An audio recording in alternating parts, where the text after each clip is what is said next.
This episode of Kind of Funny Gamescast is brought to you by Mack Weldon. Mack Weldon believes in smart design, premium fabrics, and simple shopping. They got socks, shirts, undershirts, hoodies, sweatpants, and the most comfortable underwear my tush has ever had the pleasure of meeting. Most importantly, they're all about comfort. So if you don't like your first pair, you can keep it, and then they'll still refund you. No questions asked. Here's one of the coolest things. They have a line of silver underwear and shirts that are naturally antimicrobial. That's a fancy word that means it eliminates odor, so it'll probably help people. Like, I'm not going to name any names like Kevin or anything, but it'd probably help him. It's good for working out, going to work, going on dates. You know, I'm not really sure there's any situation they aren't great for, at least any situation that requires wearing underwear. You know, you feel me? Talking about sex. Go to MackWeldon.com and get 20% off using promo code Gamescast.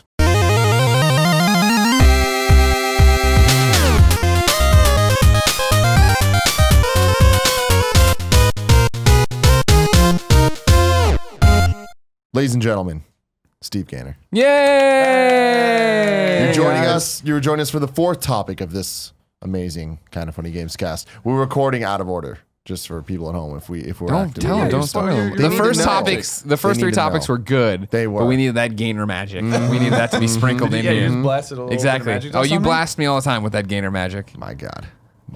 So you're here for GDC. I mean, I'm here for something. There's something going on. Right? That's That's what I'm here for. Yeah. How's your time here? It's good. Going? It's GDC week. Yeah, we're showing Tacoma at the conference. It's We just did a Let's Play. Yeah. When's that going? When's that live? Well, we have to figure that out. You know, we're doing a bunch of GDC Let's Plays. We'll figure out when we want to put them all live. There's a lot of game developers here right now, and a lot for of a things to conference. play. Yeah. But yeah, we just played it a little bit. A lot of people on the show floor checking it out. So it's been really cool seeing people just like go hands on with it, see how they actually experience it. Yeah, it's great. How's that experience been? Is anyone like, fuck this? You Sucks. So you weren't watching the Let's Play we just did, is what you're saying? No, I was not. Did you make the same joke? No. I said I'm done. I said I'm done. Greg was just like, "Wow, I think this was a mistake." Yeah. But this It's game dark. did It not gets come dark quick. together. I think people have been liking it. It seems like it. Yeah. The cool thing is when you're here at GDC showing a game, you actually get to like talk, discuss it with the people who have played it. So there's been just some cool exchanges about like people's interpretations of it. So there's good conversations. It's been really awesome. Yeah. Awesome. Yeah. Top level for the people at home that don't know what Tacoma is. What is Tacoma? So Tacoma is our follow-up to Gone Home. It's a first-person story game, kind of in the vein of like Gone Home or like Firewatch. Takes place in the year 2088, and you've been sent to a space station that's been evacuated of its crew to retrieve the AI that ran the station and return it to its owners. So as you're exploring the station, you're finding these kind of digital recordings of what happened to the crew before you arrived and piecing together the story of what happened there. Yeah. There you go. PC and Xbox good? One. Yeah. It gets the Greg Miller 2017. thumbs up. Oh yeah, I can't wait. I've been, obviously since Gone Home, I'm on the Fulbright train, as they say. Choo, Exactly. motherfucker. I mean, we talk about the Fulbright train all the time. Yeah, but this one looks great, and we were going through and listening to all the. It's what I love about your games. You know what I mean? Of going through, listening to these audio, figuring out the story, going with, and in the Let's Play we talk about it. The fact that the objective is just to get this AI and get out, but then it is, if you want to go through and explore what happened to these people and their personal relationships and what are they talking about at the pool table and what. Yeah. I mean, our hope is that people. It's kind of a very player-driven experience. Yeah. You're just able to find out as much as you want from the environment, and we kind of give you the tools to do that. Mm-hmm. Well, seeing as this is the fourth topic of the Kind of Funny Gamescast, each and every week we get together, we ask you to submit a question. I'm out of order recording this, so I'm all out in my rhythm. Greg. Sure. But this topic's brought to you by you. You can go to kindoffunny.com/Gamescast topic and leave topics for us to discuss in the show, just like all these fine young people did right here. Yeah, thank you for sending in questions. Yeah. Dantona7 Mufuk says, what unique challenges have you guys faced with Tacoma, and how do they differ from the GOAT, Gone Home? The GOAT. All caps GOAT. Thank you All very caps much. GOAT. Thank you for the GOAT. Momofuku 48. Let's see. Dantona7 Mufuk. Okay. Yeah, no. Kevin, when it's a throwaway joke, I'm not going to grab him and pull him to the mic. Then let me do the show, Kev. What unique challenges have you guys faced with Tacoma, and how do they differ from Gone Home? Well, so Tacoma, it kind of builds on Gone Home as a foundation, right? So the biggest thing for us, I think, was differentiating what we were doing, not just by saying like, well, it's Gone Home, but in a different place. It's Gone Home, but with more stuff or whatever. But to say, what's the core of like what Gone Home was about, like on the higher level of like how you experience it, what your role is as the player, and how can we expand that in a way that makes it feel like it's a totally unique, experience that you're having. It doesn't just feel like you're playing Gone Home again.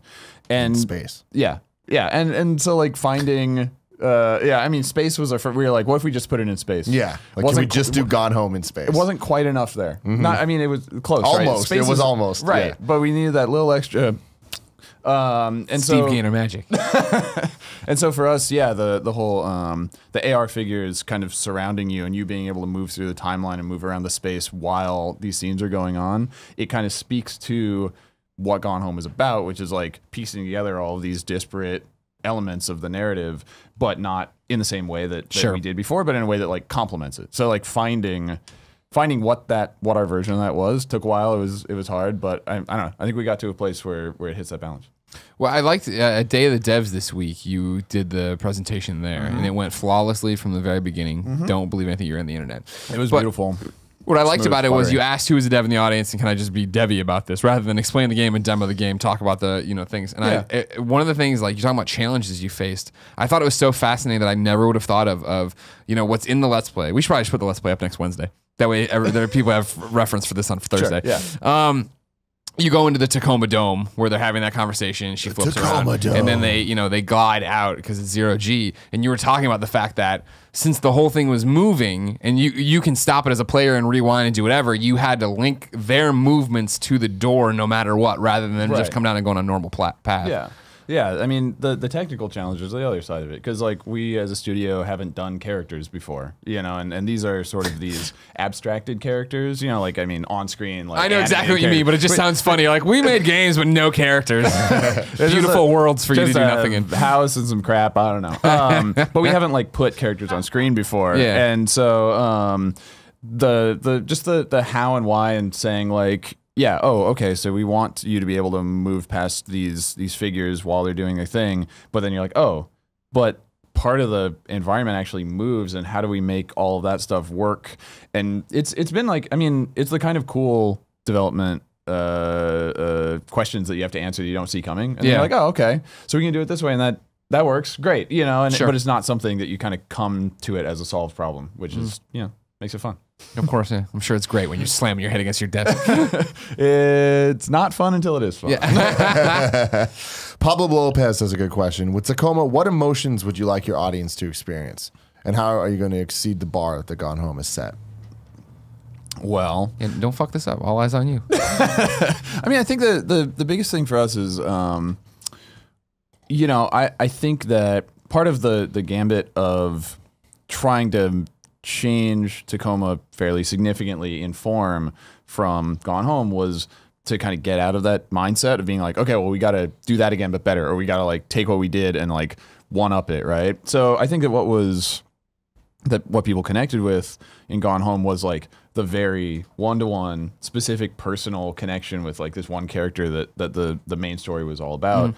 And for us, the challenge was to say, okay, we've done that. We kind of know how to make this like single story thread about this person, and we wanted to say, can we make a game that's about understanding this entire crew as a community, like as a group, as a small kind of almost like a family unit that's been thrown together, and have the focus be on the dynamics between them. And so I hope that in the same way you get to know these characters and think of them as like people that you could know in your real life and care about what happens to them. But also, I don't think it's on our checklist to be like, and how do we make people cry twice as hard? But I think that, when you have a game like this, you give people access to all the evidence of people's kind of personal lives, and you flesh that out, that hopefully it's natural to like make a connection with them. Well, what I found fascinating just from the demo we did, or the Let's Play we did, is the fact that like I made a joke in the beginning of like how the Odin the AI is a creeper because it's monitoring and recording everything you're doing in there. And I was like, that's so weird, blah, blah. Like, what are they going to go to the bathroom? Haha. And then sure enough, like we're watching your conversation, you start digging into because what happens is, right, if they look at their PDA or whatever it is, their heads up display, then you can go in and you can look at the files they're looking at and bring up, like we brought up this like text message conversation one of the girls was having, and she had said in there, I don't even care if they're looking at me in the bathroom. Go ahead, freaks. And it's like to answer the logical questions in those interesting ways. It's fascinating. Yeah, I mean, so much of it is just like saying, if I was here, what's the stuff that would be on my mind? Because that's the stuff that the players are going to be wondering. Yeah, exactly. Jake James Lugo wants to know, would you ever consider doing a sequel to Gone Home or something very similar to it? I guess for me, I think that like just the fact that we kind of moved away from Gone Home's like very specific structure for Tacoma is because I felt like we as developers couldn't kind of just go back to that and say like, well, it's that, but it's different places, different story, different stuff you're finding. But I do think that there's a lot of potential still there. I mean, I feel like Gone Home is an interesting, just like way of telling a story. And we wanted to kind of find a different way so that, it was our next kind of step there. But I think that, so I guess what I'm saying is I think there could be a really cool kind of like direct sequel type of feel of game from Gone Home, but that we're also not the ones to do it. You know what I mean? Oh, interesting. Yeah. But that said, I mean, we did something that was in a very kind of like mundane, relatable setting, and now we're pushing ourselves away from that. And I could totally see a world in which, we come back to something that's kind of closer to, an everyday experience with a later game. Go home. Yeah, I could. Yeah. Gone Home again. But yeah, no, I don't think that like a direct sequel that continues the story or whatever is in the cards for us. This time, Mrs. Greenbrier comes back and no one's home, and then she's like, "Oh right, they went to the grocery store." There we go. So Rain City Gamers has a question that is very relevant to you since last time on, I think it was Gamescast. We talked extensively about VR and what you thought about it. Want to see if there's any update here. Any chance we'll see Tacoma or Gone Home supporting PSVR after the success of Resident Evil 7? I mean, for me, I think that honestly, Resident Evil 7 I found kind of like encouraging because obviously, from its starting point, traditional first-person game. Sure. But then I was really, I was like, oh, wow, to see how positive people were about the VR version. They were like, oh, yeah, this is a great way to play this game. Yeah. Which I don't feel like we've seen very many, like, full first-person games that people feel that way about in VR. There's so many, technical challenges and requirements to do that. So for me, it's always been like, we only want to do a version of the game if it's actually going to be a great version and not like a shoehorned version or whatever. So just seeing how the design knowledge and technique has evolved over the last few years does kind of make me feel a little bit more like, well, maybe sometime, down the road, maybe we should give that another, see if there's something there. Because I do think it could be interesting. There's something cool about like the kind of tangibility of being, like there in the space, right? I don't think so. The thing for me is I don't think it like defines the experience. Like I think that it's not like it's not like gimmicky, but it also I don't think is like the thing that makes Gone Home or Tacoma powerful is that you're like you can like look around the thing or whatever. But like that said, if there's a great way to do it and it's like a cool new way to experience it, like. We'll see. Maybe when we have kind of more time in front of us. Maybe just admit you're flip flopping. You hated VR, and then you saw PSVR sells nearly 1 million units in only a few months. There you go. Now here you are, changing your tune. Yeah, Gaynor. I gotta get those sweet VR dollars. Keep it on RE7. Bradley Engler says, "How excited does Steve get when he sees well done ideas in other games like RE7 and its use of lighting?" I mean, like, I think that's like as a developer.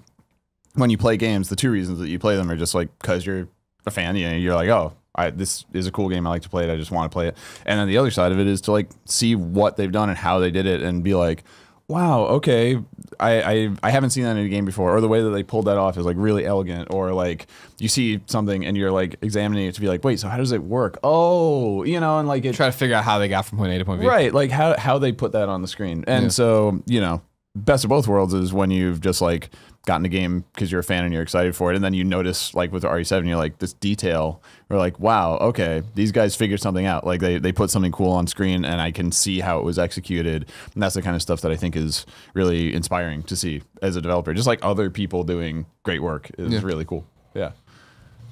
Daniel Van Sire wants to know, how did the Steve Gaynor cool joke in Hitman come about?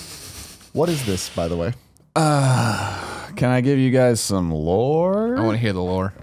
So I stream games sometimes on Twitch, just like stuff that I'm playing. I'll put it up on my Twitch channel. The channel. It's just twitch.tv/Steve Gaynor. There you go. And so I jump on there if I'm playing something new. Sometimes if it's something that feels like it would be cool to play with we have a kind of a stream crew, folks that show up a lot of times when I'm streaming. So I was streaming the Hitman episodes that came out last year. I'm a huge fan of the Hitman games. I've been playing Hitman games since the very first one, like 15 years ago or whatever. God, I think it was like the year 2000, like 17 years ago now. Yeah. And so I was streaming them, playing them, having a good time with them. And something I really loved is all the side dialogue. Like, you know, the people that you just kind of walk past and you hear them talking about ordering ice cream, or, you know, like that their dog is sick, or, you know, there's the guy that's trying to put his like IKEA furniture together. It's just all these like weird side things. And I was really enthusiastic about like the writing of these side dialogue is amazing. This is amazing. I was like, whoever wrote this, I love you. And somebody that was watching the stream knew people on the team, and he sent it along, and he emailed them, and like they emailed me, or like, hey, we watched your streams, thanks so much for being a fan. And then lo and behold, in the final episode of the season, there are these two guys in the gym in the hotel, and if you come to listen to them, they're just like talking about working out, and this other guy that's amazing at push-ups. His name's Steve Gaynor. He's cool. Everybody says he's like Steve Gaynor cool. And I had no idea it was coming. That's awesome. And awesome. And I just saw the video and I was like, what is happening? And so now Steve Gaynor cool is canon in the Hitman universe. That's awesome. I love that. I enjoyed the GDC this week, all the GDC badges. You had the little flags. Which is like, a totally different weird piece of lore. Right. The badges, you know how you put the flags on them, and sometimes they would say like first time or whatever, blah. There's ones that say Steve Gaynor now. Like they put out this year Steve Gaynor flags that other people are wearing that say Steve Gaynor on it.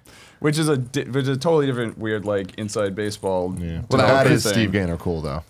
I find it hard to This deny. one stems from the time everybody was like, I am Steve Gaynor. Yeah, I don't remember. It's basically Rami Ismail from Blambeer. Never heard of him. Turned me into jerk. a freaking meme at some point, and here we are. Now here we are with a bunch of ribbons that say my name on it, and it's a very strange GDC for me, friends. Not bad, not complaining. Little weird. Nico Fuslang wants to know, what was your game of the year last year? Oh.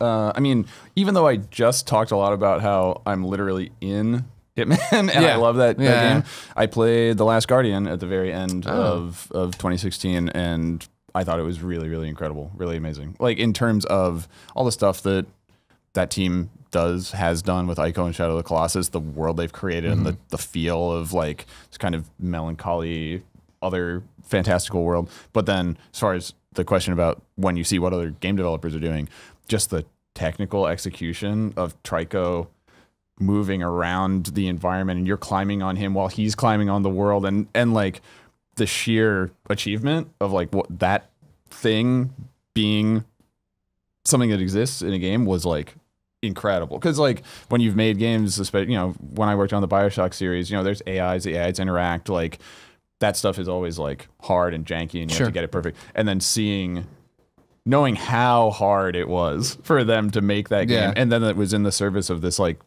beautiful kind of feeling of being about the friendship between these two characters. It blew me away. But I love that game. And then in the future. And then Hitman. Lucid Dream wants to know, what's your most anticipated upcoming game? Tacoma. Coming to. You just want it done. I am super looking forward to Pyre from Supergiant. Yeah. I love the guys at Supergiant. Bastion and Transistor are amazing, and I've played the Pyre demo. Pyre demo is also at GDC, and it's just so beautiful. I love what they're doing with the multiple layers of like the character choices and the RPG kind of story, and then the crazy, almost like fantasy basketball kind of like combat. It's an amazing game so far, just from what I've played. So I'm really looking forward to that a lot. Yeah, it's gonna be great.